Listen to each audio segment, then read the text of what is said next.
Hello, guys. I'm gonna make this quick because I don't want to waste your time. So, I was radio silent for quite some time, and that's because 2021 didn't start very well for me and my family. Um, my grandpa passed away, and it was really sad, and I needed some time to think about it. And unfortunately, like few days, 9 days later, 10, my not actually not mine, our cat, Mr. Fluffy, passed away too. And his death was something that hit our family really hard, especially me and my brother and my mother, of course. So I'm gonna dedicate these minutes to our fluffy friend because he deserves it.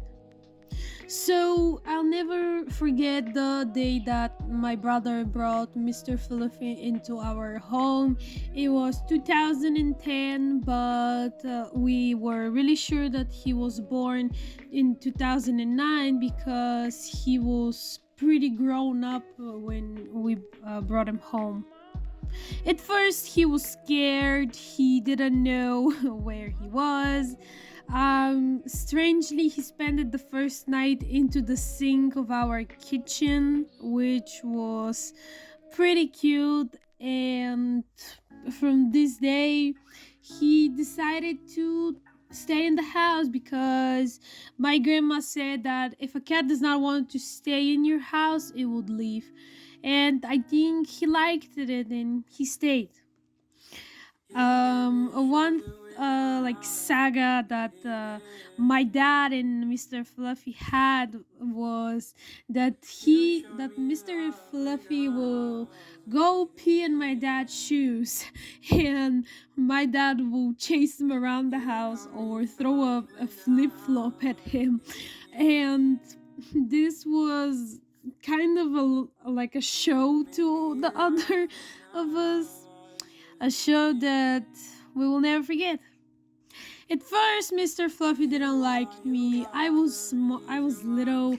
I was pulling on his tail, messing around with his ears, and overall being annoying to him. So he grew up liking my brother more because my brother is a chill person, and I was the trouble child to him. So he ignored me for quite some time.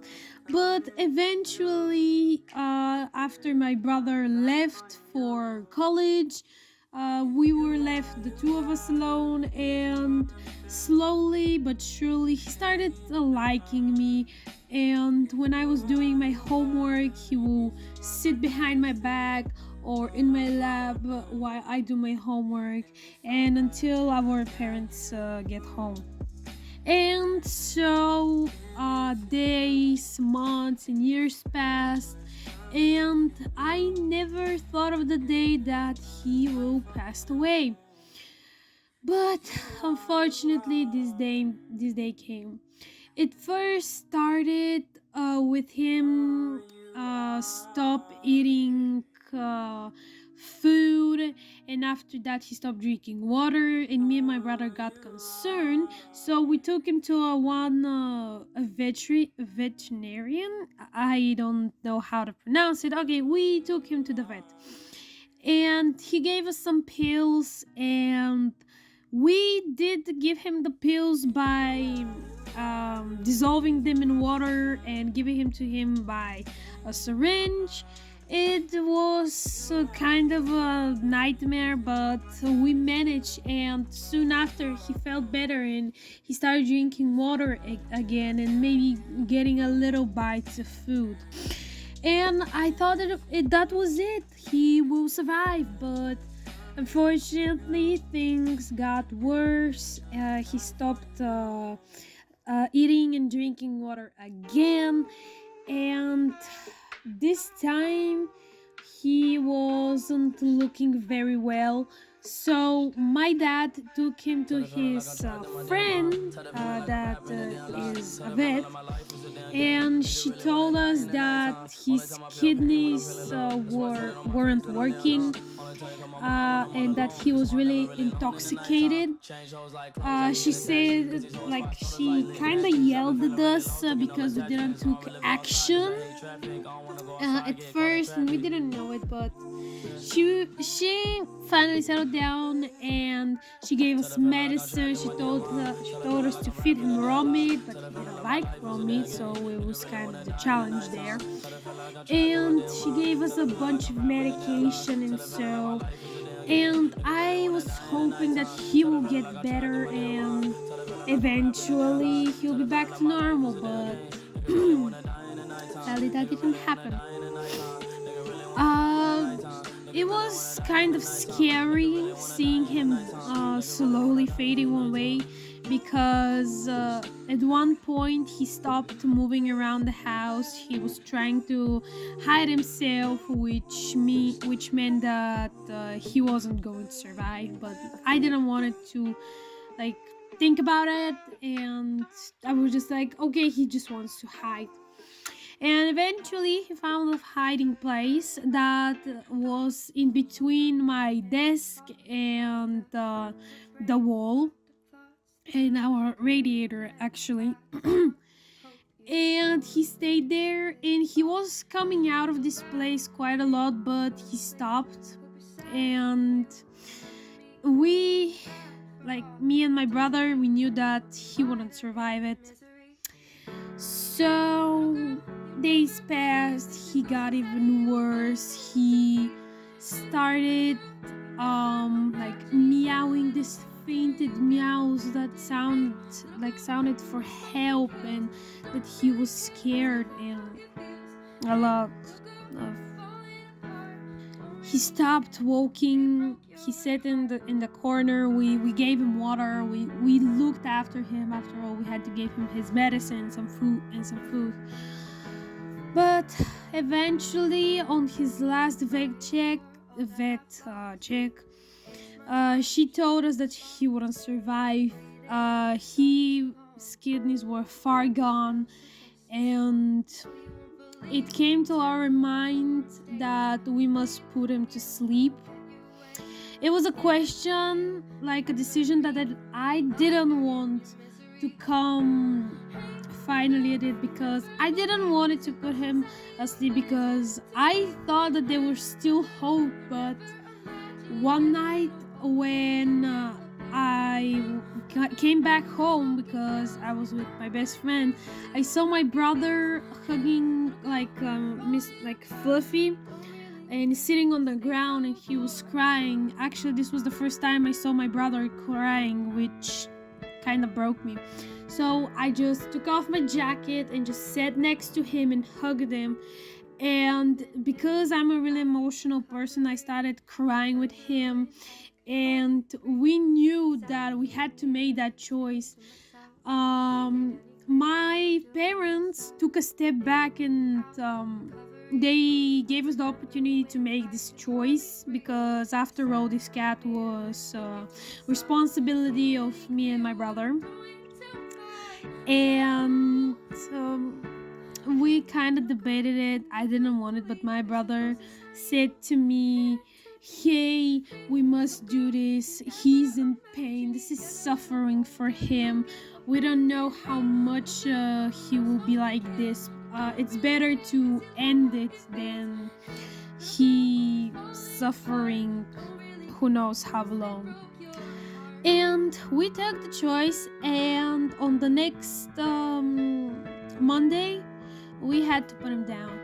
But unfortunately, my brother left again, because his college were calling them back or something. I didn't really understand. So he had to go on Saturday. Oh God, why did he went? Because I spent that night alone. I was scared. I could hear Mr. Fluffy's fainted like breaths, and I was scared. Actually, I got my blanket and I slept next to him for maybe the half of the night until my dad came in the room, and he just woke me up and put me on the bed because I couldn't sleep on the ground.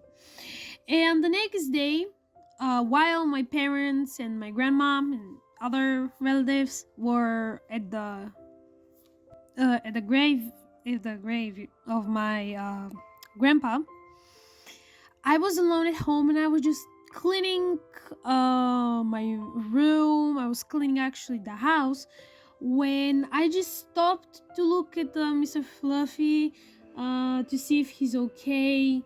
But he had this, how to say, spasms. He was thrashing around and I was scared. I didn't know what to do. And suddenly he stopped moving. And right then I was just I'm sorry, I'm gonna say this, but I was fucking scared. And suddenly he took this sharp breath, and I was like, "Oh my god, is he's gonna survive?"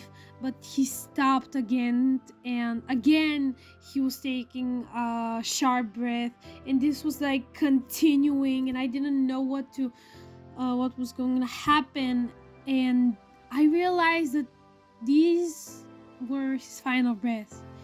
And I was alone in the house, so I just broke down crying. I cried even louder than when my grandpa died. And it was just shocking, and I was just crying.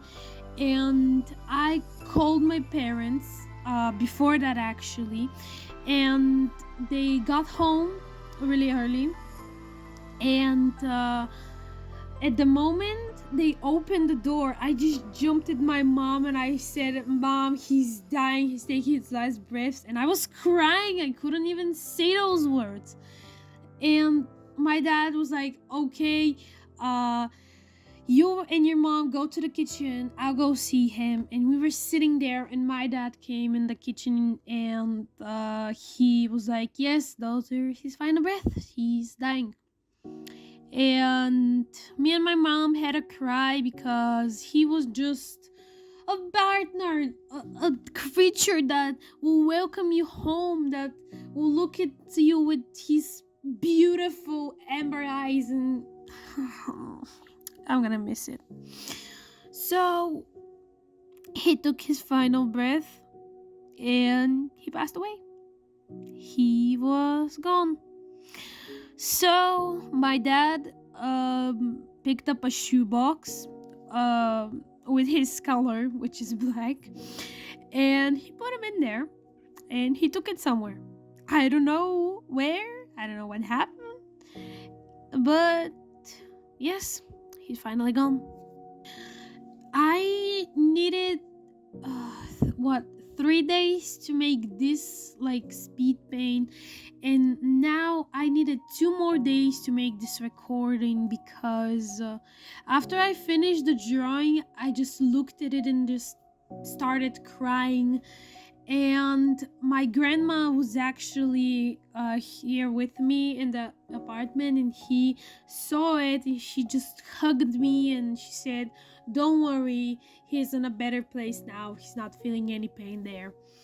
And every now and then that I am alone and I start thinking about him, I just start crying.